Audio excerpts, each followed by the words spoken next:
Good morning to you. Welcome. This is the Arena on Voice of the People 96.1 FM. It's a flagship current affairs and political program where bring some of the issues concerning Nigerians and Nigeria to the fore for your listening pleasure, also for your contribution as well. We'd love to get to your thoughts on any of our issues and see how they affect us as Nigerians and Nigeria as a whole. Now, today is the start of the nationwide protest, and Nigerians are protesting end bad governance, and they're talking about hunger as well in this particular protest. Nothing more, nothing less. End bad governance and hunger protest is what a lot of Nigerians have been talking about, especially with this issue of this protest. Now, Nigeria has a population of about 200 people, even though that data seems to be a bit obsolete at this point, but it's the most populous country in Africa and the eighth in the world. It's projected to become the third largest country in the world by 2050. We need to highlight some of the issues, the issues that are plaguing Nigeria. Major challenges of rapid urbanization in Nigeria. You're looking at a lot of living conditions, a lot of employment opportunities, and all that. We'll be touchlighting that at this point in time. So today, the start of the protest is today, and we're asking, just because we want to understand what a lot of Nigerians are going through, we're asking, what are some of those socioeconomic frustrations that you, as a Nigerian, you independently, you've faced, whether it's in your business or whatever, that you faced as a Nigerian that you'd like the federal government to torchlight? That is what we're asking you this morning. You're looking at unemployment, you're looking at urban poverty, you're looking at social exclusions rather, maybe in terms of marginalization. You're looking at crime, you're looking at poor housing, you're looking at inadequate provision of public services like healthcare facilities and all that, proliferation of the informal sector and all that. So there's so many issues as regards socioeconomic situation in the country. We want you to let us know some of the frustrations that you faced as individuals, as an entity, as well as Nigerians, as Nigeria as a whole. Let us know all about it. Meanwhile, we are live on YouTube at Voice of the People Abuja. We are live on YouTube, Voice of the People Abuja. Click that subscribe button. It won't take a minute of your time at all. So just click that subscribe button and leave a comment or two in the comment section. Okay. We have Mr. Larry on the phone. He's an analyst, for the sake of some of the individuals just joining us for the first time. Mr. Larry Oguego is joining us, and he's an analyst, and he's a human rights activist as well, and he'll be touchlighting some of the issues, frustrations, socioeconomic frustrations that Nigerians are facing at this point in time, which has led to this issue of protests. Now, this is a few hours before the protest begins. I don't know when it's going to begin, but it will begin in a few moments. But the federal government has taken some quote-unquote proactive steps to quell this call for protests, to quell this demonstration, and I'm going to be highlighting some of them and then juxtapose vis-a-vis some of the issues that we as Nigerians, frustrations that we are facing as a country. So the president has created centers across the country where Nigerians can purchase 50 kg bag of rice for 40,000 naira. That's one step the federal government has taken, right? The president also directed the NNPCL to sell crude to the Dangote refinery and other upcoming refineries, to sell crude to them in naira. Right, this is going to force the price of domestically refined petroleum products to crash, to bring down the prices of petroleum products, which is one of the calls of this protest, to bring down the prices of petrol. He has also met with governors of the APC under the aegis of the Progressives Governors Forum at the Presidential Villa to discuss the growing calls for nationwide protests against economic hardship. Well, even though we've not seen the fruits of that particular meeting. The president had earlier announced that he may stop the importation of import duties on food and essential commodities. The president suspended import duties to cushion the effect of inflationary trend in Nigeria. On Monday, he removed the duties on food importation. 5. The president held emergency meetings with prominent traditional rulers and ulamas at the Aso Rock Villa as part of the efforts by the government to ensure the planned nationwide protest slated for August 1st to 10th is averted nationwide. The federal government has also unveiled the youth internship scheme initiated by the NDDC for 10,000 youths of the Niger Delta region and approved 50,000 naira monthly stipend for them. How far will that go in alleviating economic hardships for these 10,000 youths, whoever they are, wherever they might be? The NCC has also directed telecoms operators to immediately restore all blocked phones due to the non-linkage of NIN to SIM cards, even though some people have said it's not linked to what exactly is going on, especially with the nationwide protest. The president on Monday signed the new Minimum Wage Act into law, and this is 2 weeks after the president and organized labor, comprising the NLC and the TUC, agreed on 70,000 naira as the new minimum wage. Well, these are some of the steps that the federal government has taken to prevent this demonstration. So, Mr. Larry, looking at this, how far will it go in mitigating some of our socio-economic frustrations as Nigerians? Yeah, thank you. Thank you, Gessi, for the opportunity to continue to talk about the Nigerian dilemma. The truth is that the socio-economic problems occasioned by the removal of fuel subsidy and the floating of the naira are very biting and very permanent.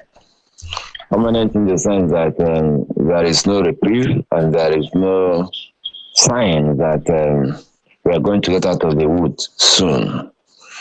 Of course, we know about the cost of petrol now. In most of the southeast, at least Enugu is 820, 830 naira. I don't know what it is today. The roads are very quiet. Then we have other challenges.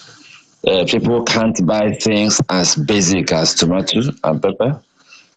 You don't talk about rice. We're going back to the days where rice was a treat. So people used to eat rice only on Sundays. Today, people can't even afford it for Sundays anymore. The average Nigerian can't take transport. I know a senior civil servant who parked his car. He works for INEC, to be precise. He parked his car and he takes bus to work. He takes bus for school run. The quality of life of his family has dropped dramatically. And it has been happening for months. Somebody actually offered him a tiny car that says fuel. And he's struggling just a few weeks ago to use that car for school run because the kids couldn't believe that they had to just take this hit from driving to school in style, at least in modest comfort, to jumping buses in the morning, just because this administration happened to us. So there are very serious problems, socio-economic issues that are affected not only the lower class, but the middle class and upper middle class as well. The only people who are exempt from the impact of this whole economic shock, the only people who are exempted are the political elites, who incidentally appear to be benefiting from the rot in the land. Having said that, the solutions that the government is offering, the solutions are basically ephemeral. They're going to sell another bag of rice to us at the same 40,000 when we exhaust the first one. I mean, if we can't afford beans and yam and some other food items, it means that we're likely to eat the rice more frequently. So this rice will last probably a month, a little above a month for a small family of 5, 6, for instance. So what happens? They go back to the 80,000 per bag rice, 100,000 per bag rice. So the solutions are short-lived. You want to give young people 110 billion to support enterprise. We've seen these things happen in the past. First of all, there's no transparency about the assessment and the allocation of these funds. And then there is no monitoring and evaluation to know the success rate. And they don't give the money to people who have demonstrated capacity to build businesses. We know about Empower, we know about so many other projects in the past that we expected to create millions of jobs for young people. That didn't happen. Basically because the people who manage these projects are so corrupt usually that they are not looking at the selection process. If we can get 10,000 young persons who can start businesses that could employ 2 persons in the next 1 year, it means we have created a lot of jobs. That is 30,000 jobs, 10,000 plus the 2 persons they will employ. And then if some of them grow in the next 5 years to employ 4 persons, then there'll be jobs everywhere. So if we have a program that can raise 50,000 Nigerians, young Nigerians especially, who can create businesses that will employ 3 persons in the next 2 years, that's a huge credit. But you see, they write all these things in their manifestos, but I suspect that they don't have neither the moral discipline nor the capacity to make these projects work. Can they work? Yes. But if you don't want to do these things with a high level of integrity, don't bother. If you want to say, if you want to empower young people, or if you say I want to empower young people, you must find people who are predisposed to enterprise. You must give them first-class training. It won't be rushed. You must mentor them, attach them to practical mentors who have gone through that route of business. It's not a walk in the park. I've had the privilege of talking with some of these people in the past under the PDP government that wanted me to train some young people for them. And I realized that all they were interested in was to collect humongous amounts from government, pay you pittance, whether the people are trained or not, it doesn't matter. A lot of the young people came to me to report that they were asked not to bother to go to work, and they were going to split the proceeds that the government was going to pay them. So the whole thing is always fraught with corruption. And even if you give out money to these young people to do business, and they have not done business before, you don't have any process of mentoring on this afternoon to ask you for payment of business premises, waste removal, management, payments, and all of that. If you explain to them that open today, nobody's going to listen to you. They take your generator, take your server system, so we don't even have protection for these new businesses that we want to incubate from some of these environmental hazards. So the solutions they're providing are not only very, very tender. We're not asking them to put money in our mouth. They have told us before that start eating, so we'll stop talking. But that's not what we're asking for. We're asking for a fundamental change in leadership philosophy. We are asking them to stop wasting money on things that do not matter. It is unfortunate that while we are having this conversation about making Nigeria work, about pulling Nigeria back from the brink, somebody is increasing ways and means from 5% to 10%. So you are increasing the capacity of the government to walk into CBN and collect 10% of the previous year's budget without too much talk. And it tells you the kind of insensitivity that surrounds our political leaders. Because this is not a good time to have that conversation. They could have waited to a few days for the protest to blow away. But they're so impatient that they called back the legislature, come, we need this money, sharp. Just come and approve this and let us take the money. And they actually came and they actually gave it to the presidency. And that's the kind of country we live in. We're not asking for handouts. We are not asking for temporary solutions. We are asking for a permanent change in leadership style. We are asking for the waste to stop. We are asking for the in-your-face opulence in the face of anger and hunger to stop. We are asking for better management of our resources and finances. We are asking for a better respect for us as human beings. In other words, a lot of people are not mentioning this. But personally, one of the reasons Nigerians are not happy, one of the reasons we travel and run away is because of the level of oppression. The security agents are oppressive. The entire space is very oppressive. You can go out to work in the morning as a law-abiding citizen and you don't get home in the night because you're in a police cell. What is your offense? You didn't roger. You're a young man, you are driving a good car, you have tinted glass, he doesn't like your hairstyle, and he alleges that you're a con man, and you say, I'm not a con man, pay 50,000, you're not paying, you sleep in a station. So these are some of the issues they should be addressing.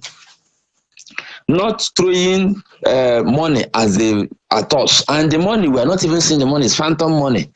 That they are just announcing 110 billion for youth entrepreneurship program. This billion for Nigeria Data Development Corporation program, that billion for that. And we have passed through this road before. It doesn't work. If you look at what people are passing through now, you are telling us that you have provided scholarships, funding under the student loan scheme. You forget that it will be difficult for some of these young men to even deploy the allowances you say you give them under the scholarship scheme well. If the rest of the family can't feed properly, if they don't have food, you expect this one to be living large and feeding well because you gave him money.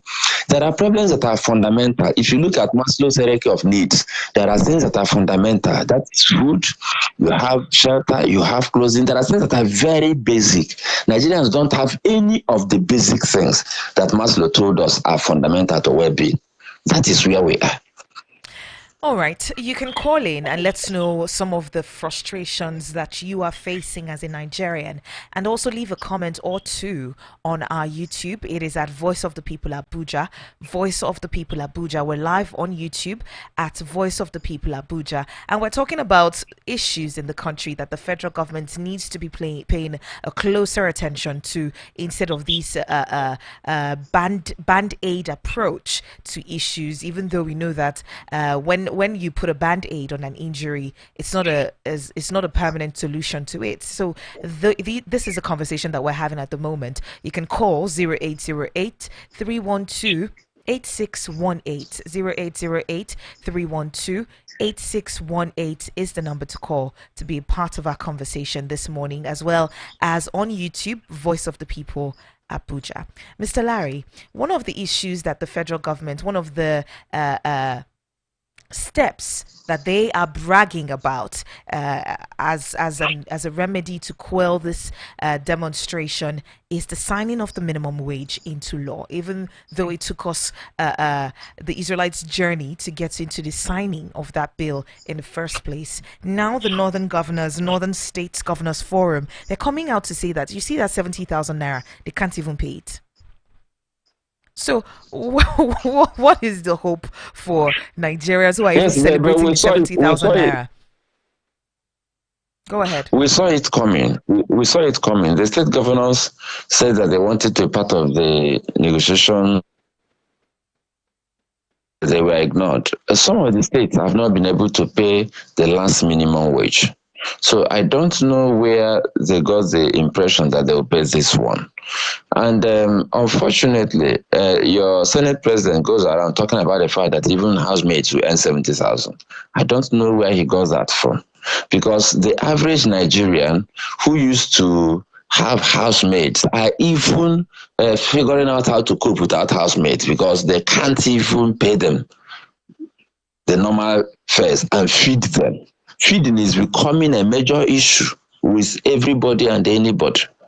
So the problem you have is that the minimum wage they are touting as one of the things they have done for Nigerians is actually not going to cut across. Federal government institutions and employees will get this money. How soon, we still don't know. Then the state workers, most of the states cannot pay them this money. The organized private sector cannot pay this money. Most of them cannot pay. You don't want to talk about the informal sector. They don't even realize that this is happening. They don't know about it. They don't care about it. Even the people Mr. Senate President refers to are not even expecting to earn 70,000. And I don't really think they should be showing us the 70,000 as an achievement, considering that they put up a massive fight every inch of the way to even stop Labour from getting to that 70,000. The way they increase their own emoluments and the benefit of the high and mighty suggests that they are not interested in what we earn and how we survive. Recently, they isolated the bench, and of course, they are like, oh, these guys are important, so let's throw some money in the mix for them. And then, of course, recently, apart from salaries, you look at the benefits that are shocking.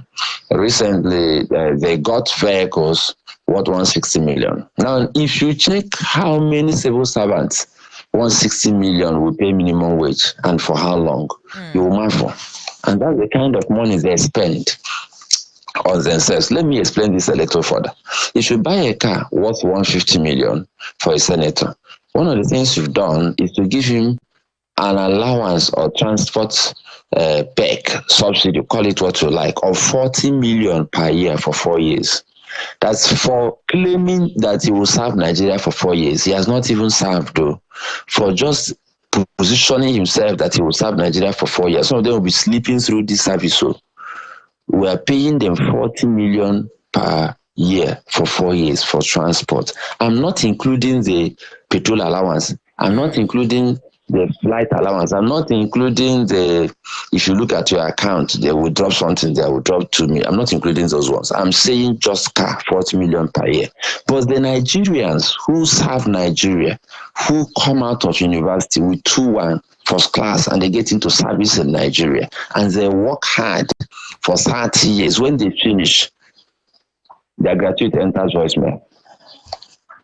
So you begin to ask yourself, how can they be talking about minimum wage? If they want to talk about reward systems, they should go back to the drawing board and explain to us exactly how much the members of the National Assembly get and why. They should explain to us why they're buying all these cars, bulletproof this, bulletproof that, instead of fixing the security situation. So I don't think they have any basis to talk about minimum wage, because we're all buying from the same market. But unfortunately, we are not getting the money from the same paymaster. It looks as if we are, but when you look at the way the ordinary man and woman is treated, you find out that it looks as if it's not the same sources that we're getting the money from. If you go to the state government, even the legislators get fancy cars, get all kinds of monies, because the governor wants them to be an automated stamp assembly, not rubber stamp, automated stamp. That is what we also have at Abuja. So they give them everything and anything they want. And that is why when we want to protest, they also want to give us a few palliatives to turn us to automated stamp citizens. But it's not working. At least now it's not working. And this is not exclusive to Nigeria. Ghana is gearing up. Of course, we saw what happened in Senegal. People are tired of kleptomaniacs in power in Africa. People are just tired. Look at what is happening in Kenya. If you look at the level of corruption in Kenya, it's sickening. I thought it was only Nigeria. So I think the people just realize that Africa is the wealthiest continent in this world, potentially speaking. Unfortunately, we are so poor that we're the basket case of the international community. And we can't continue like that. They don't have any credentials to show. I mean, this government is very insensitive to the plight of the people. And the people are not asking for too much.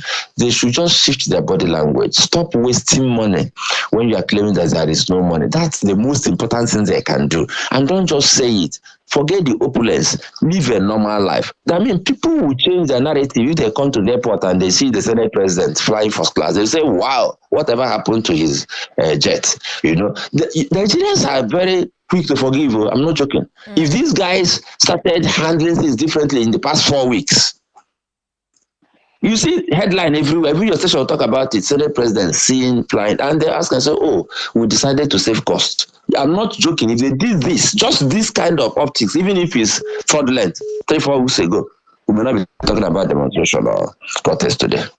But you see, they can't do it. They are so enmeshed with their luxury at the expense of the rest of us that they can't think about it for 1 second. They're even talking of ways and means to collect more money, to squander on their greed. So how do you expect anything good to come out of this kind of situation?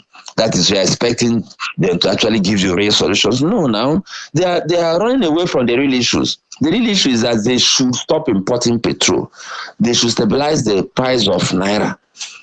They know what to do to stabilize it. We're wasting money on petrol. We have 4 refineries. What are we doing with 4 refineries that are not working? And we're paying NNPC staff salaries. We know what the problems are. Even the man on the street knows. So they should stop telling us about bags of rice and 110 billion. They should solve the real problems. They should solve insecurity problems. They should get assistance. That is the truth. But I believe we can solve it if there's a political will to solve it. People are cleaning out. People are making tons of money on this implementing problem. I can tell you for free. All right. There's something we call the word making money. And that's why they don't want to solve it.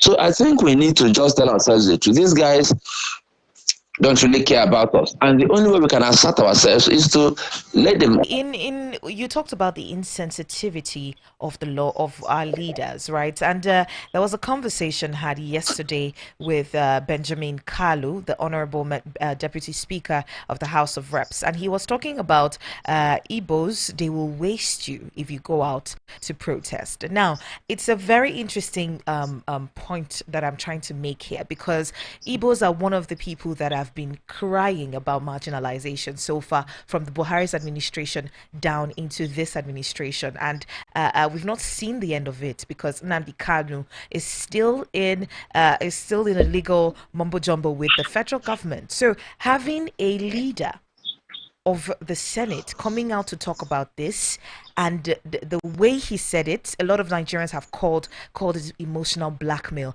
I want you to take a listen so you can hear what he had to say about it, also for the benefit of Nigerians as well. You'll be used as an scapegoat. They will target you. It will stay in your houses. You'll be used as an scapegoat. They will target you and they will waste you. Igbos, we have died enough. Our blood has filled the street enough. Allow those who feel they can do it, let them go and do it. We'll be strong enough. For this protest, let us be weak. Now, let those ones who are strong, let them stand on the street. Igbos, be weak now to sit at home. If there's any sit at home that will be effective, not the one you have done on Mondays, let it be the one that will happen at this protest. As one of the leaders of this country, as one of the leaders from the southeastern region that you love and you have confidence in, I am telling you, if you have never shown weakness before, let it be shown now. Igbos, we have shown strength in civil war. We have shown strength in agitation. We have shown strength in fighting for IPOB and MASOB and all the rest of them. In sitting at home, please be weak now. Because they were looking for opportunity to slaughter you. Sit at home. Igbos, stay away. Igbos. Mr. Larry, what do you make of this? This is terrible coming from a government official. First of all, our people talk most of the time before they think. What he just said was a serious indictment on the same government that he works with. He said they will target you. They would, he's just seeing in not too many words that his own government targets the Igbos with intention to eliminate and punish them. That's the first thing I want to say. And that tells you that they're so desperate to do the divide and rule and stop the protest that they're not even thinking of the narrative they are offering to the people. And it is very unbecoming and surprising that a person who is supposed to be the second in the leadership line in the House of Reps saying this in public space. They have become so shameless about the divide and rules that he's making statements that are totally unbecoming of a leader. But what I want to say clearly is that he's not speaking for Ndibo. He's speaking for himself as an APC chieftain. I can tell you that without missing words, because he's not speaking for me. I know that, and I know a lot of well-meaning people will not be comfortable with this kind of rhetoric coming from a person of that caliber. If I'm his principal, I will actually query him for saying that if you call, they'll target you. So it means that they have been targeting Igbos before now. That is what he just said, without knowing it. So what has he done about the targeting before now? Except to tell people to don't demonstrate, don't protest. They will target you, they will do that, they will do this. So he's indicting himself and his government. Unfortunately, they don't realize that we are not morons. They think we are dumb, that we don't think. So they tell us anything. In the short term, sit at home, they will target you. Others will demonstrate, but if you demonstrate, your own will be different. Because you are Igbo, they are discriminating against you. They will finish you. Coming from a person who is a leader in this administration, that is first-class indictment.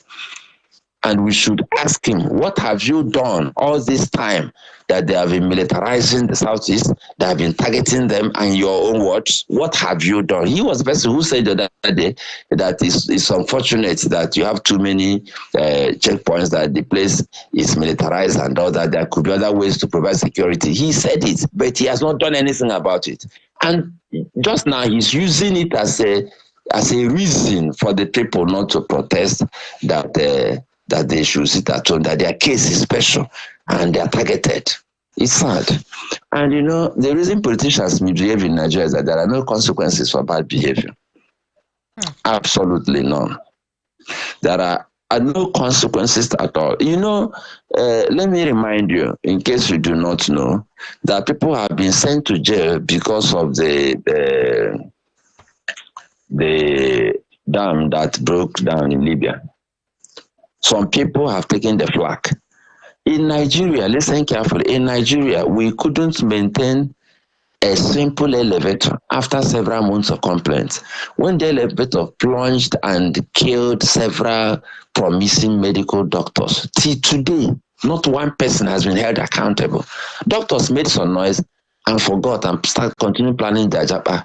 They are not even able to continue to man pressure who killed our colleagues. Somebody is supposed to be in charge of the maintenance of that elevator that killed doctors. So the question is, if you don't punish people for wrongdoing, how do you expect them to stop it?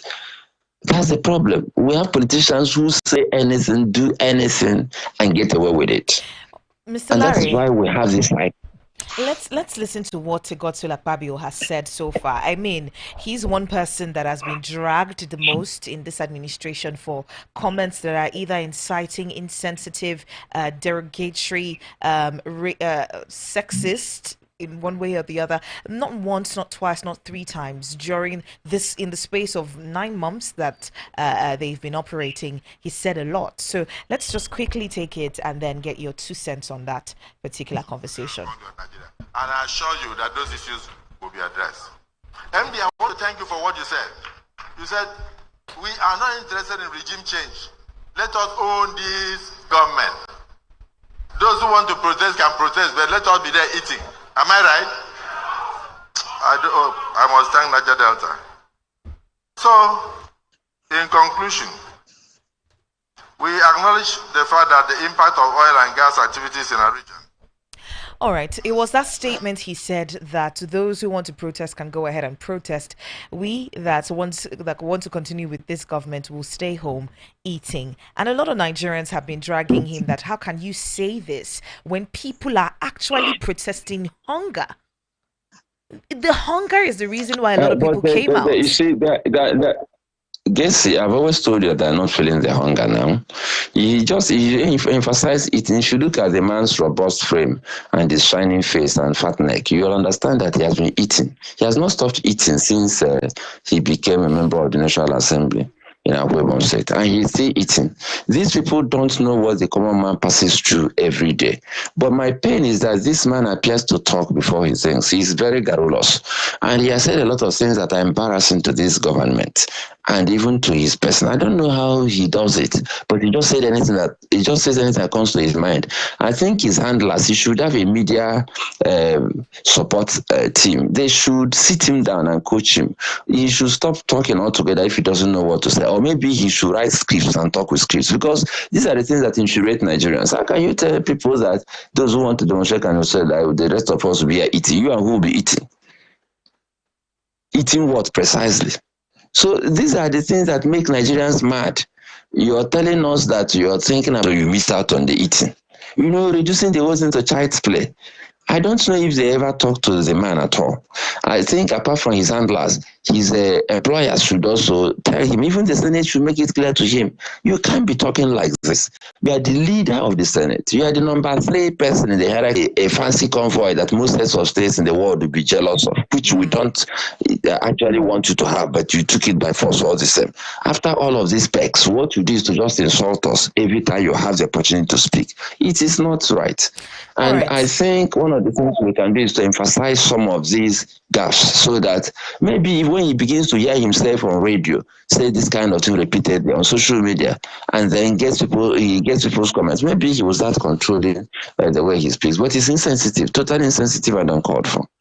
All right, looking at the leader of Nigeria, that's the president himself. This is in 2 minutes because we need to get on to sports bit. Looking at the leader himself, the body language of the leader, he's had meetings upon meetings with religious leaders from different sects. And all these leaders keep telling Nigerians is do not go out there to protest. Could that be the position of the president? Could the position of the president be what is represented across all boards? Looking at the fact that the president hasn't even come out to address Nigerians at all. Well, that's one of the things I'm surprised about. Mr. President should have addressed Nigerians, and I think they should have expended the energy they are deploying to talk to traditional rulers and all of the fancy stakeholders to discuss with the people. They went to different parts of Nigeria to campaign. They engaged the people. They have not even asked us precisely, what do you want? I remember Babangida did very well as a military head of state because he used to make consultations with the people. Even though he didn't take our consultation seriously most of the time, he would actually even ask the people to tell me what you want, and we'll get talking. Sometimes we harness some of the ideas, sometimes he will just throw this into the dustbin. But the fact that you have said your mind makes you feel better. These guys don't even tell us to say what we want, what we think.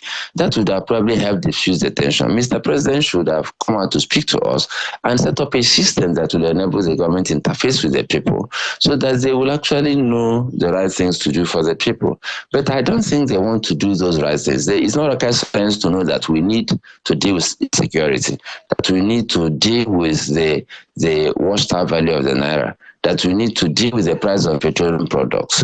And then we need to deal with the fact that Nigerians are practically dying of hunger in the literal sense, like it happened in Bangladesh in the 70s, dying of hunger, literally. These are things that demand emergency solutions.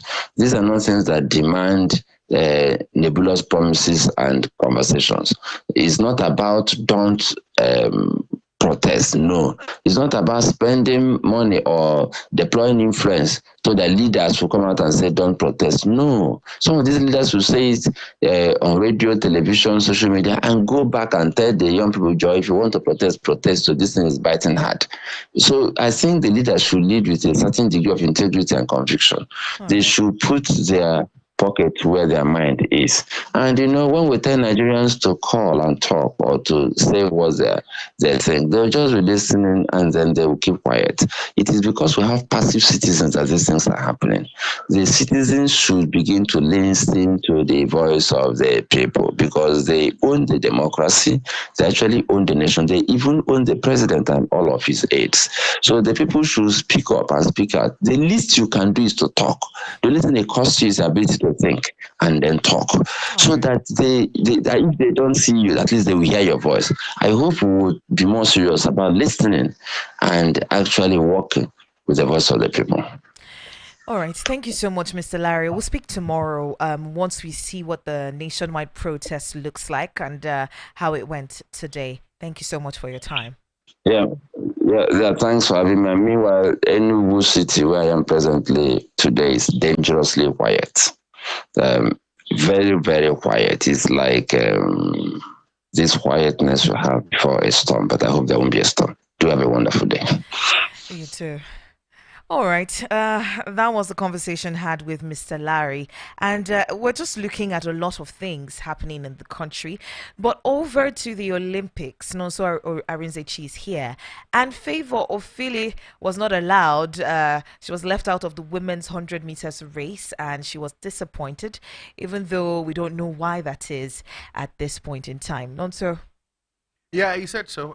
Rightly so. Yesterday she came out to social media to pour her discontent and and anger of not being registered for the 100 meters. Don't forget, last time in the last Olympics, she wasn't allowed to participate because of the WADA issue, where 16 athletes did not participate because they did not test. They didn't but now again, she got she qualified, rigorously worked hard for it, and she cannot participate because she was not registered. Anyway, she blamed the NFF and the NOC. The AFN has come out to exonerate themselves, bringing out the list submitted to the NOC that her name was listed in the 100 meters, 200 meters, and 4x100 meters. The NOC is yet to respond, but then Minister of Sports is saying that heads would roll if and only if they do not come out to give a perfect explanation why our fastest 100-meter runner was not registered for the 100 meters in an Olympics where we've been having shambolic results coming from different places. Could there be saboteurs of Nigeria and our growth within the sports ministry, seeing as though she's the fastest? So why shouldn't she be allowed to run? I think you did cry. She said what saboteur is. I think it was a huge word. It's not a huge word though, because we're here looking and shopping for medals up and down. Yeah. Meanwhile, there's someone out there who could actually get us one medal, and you left her out of it. I think it's a case of like say negligence, maybe a mistake from somewhere, maybe the NOC.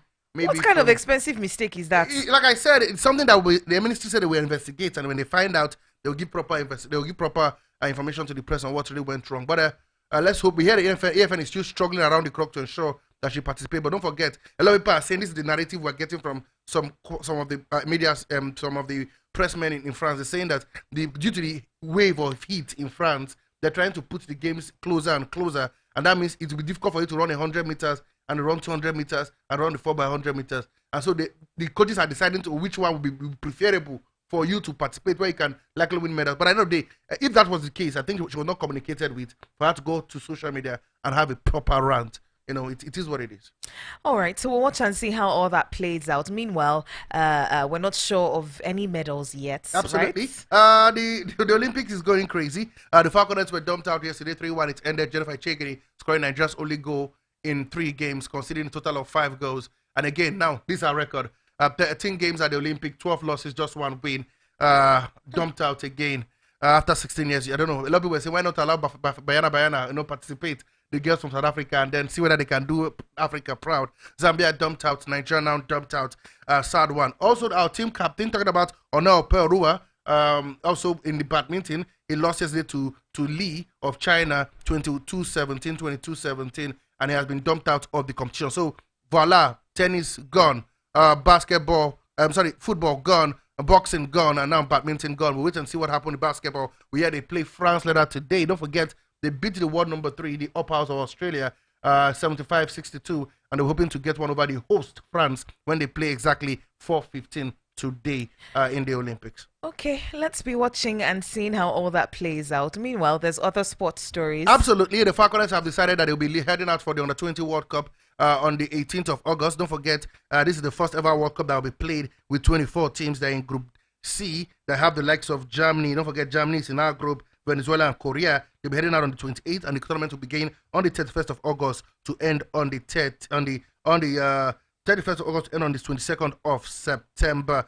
We hear of spend his farewell from the MPFL club Canopilas. He's left the club. He said after discussion with the new board, he couldn't stay. Majin Mohammed of Tanjit Raiders has officially been named the permanent technical advisor of the club on a 1-year contract. The Unity League is hotting up. We hear teams are registering EFCC, Nasarawa United. We hear Mighty Jets also their Canopilas as well, all trying to get themselves into the preseason tournament to kickstart the MPFL season. Sad one for our own Terry Murphy. He's out. He'll be out at the end of the year. He ruptured his anterior cruciate ligament knee when playing for Nice in a friendly game, and he will be missing from now to the end of the year. Iwala decided to join AS Algiers. He's moving all the way from Kuwait. Same with Oladipo Austin, who formerly played for Aimba. He'll be leaving his team, TP Mazembe, and be heading to AS Setif of Algeria as well. Iheanacho officially confirmed 2-year deal he has signed with Sevilla in the La Liga, Spanish La Liga. He will join the likes of Chidera Ejuke in that club. And of course, move quickly, let's run. Tennis, we hear that, of course, Bolton and Watson are through to the quarterfinals of the doubles. They beat Brazilian pair to qualify for the quarterfinals in that one. Mata was in tears yesterday for our Brazilian national team as they were beaten by 2-0 by a Spanish team. So it means that Brazil are out, Nigeria are out, Spain and Japan qualify. Canada, despite being deducted 6 points, also made it to the next round of the. That's a big team, man. How do you deduct 6 points from a team and they still made it to the knockout stages after they beat a win yesterday in their encounter? They won by a 1-0 against Colombia, and they've qualified from that group. Mbappe has bought a major stake from Cannes, a team in League 2 of the French League, bought a major stake of that club. We hear McLaren is the new manager of Jamaica. He has signed 2 years. Steve McLaren was formerly working with Manchester United, one of the backroom staffs for Eric Ten Hag. The club says he has no business with the Three Lions job, talking about the job of the England national team. He doesn't want the job. Reports are saying that he wants to retire fully. We'll wait and get to hear from his team, his management team on that one. Palace, £12.5 million set to sign Ismail Assar on a 5-year deal. We heard that Chelsea have accepted an offer from Atletico Madrid at a region of £33.5 million for accepting Conor Gallagher. And of course, West Ham are close to signing Somerville. He is a player from Leeds United. For friendly games yesterday, Arsenal were beaten by 2-1 by a Liverpool team. Mo Salah was on Fabio Carvalho. Both scored as Kai Havertz scored the only goal for Arsenal in the first half to ensure it ended 2-1. And for Son, he was on fire. He went home to Korea. I play against the Korea League Best 11, and Tottenham Hotspur won by 4-2 with Son scoring 2 of those goals. I think this is how much we can take on Sportbit for today. All right. We have the protest coming up, Nonso. What's your take on that? On my way to the office, it looks like it was a public holiday. Everywhere was quiet. The roads were free. You could practically, drive from your home to the office in 5 minutes. I just hope. Let's be sincere. There's a lot of fear in the land. Many people are refusing to come out, and we understand why.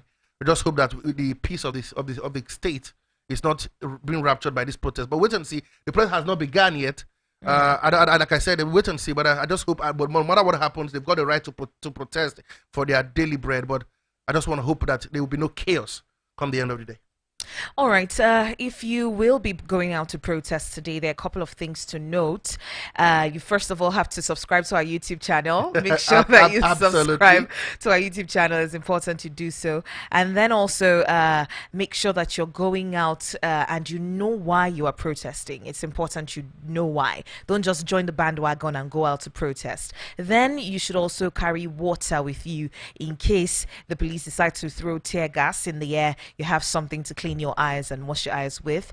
You also need to have food with you. Yes, you need something to have to food keep you with going. And then you also have to wear light clothes so you can run in case of any wahala. Absolutely. Make sure you run. Then if you have any health concerns like asthma or something, take your medications Along with you. with you, yeah. Yes, keep your mobile phones charged. Have your identity card with you at all times. Should the police pick you up for any reason, you have your identity card with you. Please do not taunt any security official simply because you have a right to protest. Don't taunt anybody in case passengers vex now, lose guard. Make sure that you are safe in every single thing that you're doing. And don't forget that you're going to be in a crowd of individuals who probably do not know, who do not have one goal. Everyone there may not have the same goal. So ensure that you are alert. What was that slogan that was said during NSAS? Is it Woju or something? I can't remember. Keep your eyes open. Yeah, I think it's Woju. Yeah. I think just keep your eyes open and ensure that you are safe at all times. All right. Thank you so much for listening. This is Voice of the People, 96.1 FM. My name is Gesere. And I am Nonso, the Sport Bishop.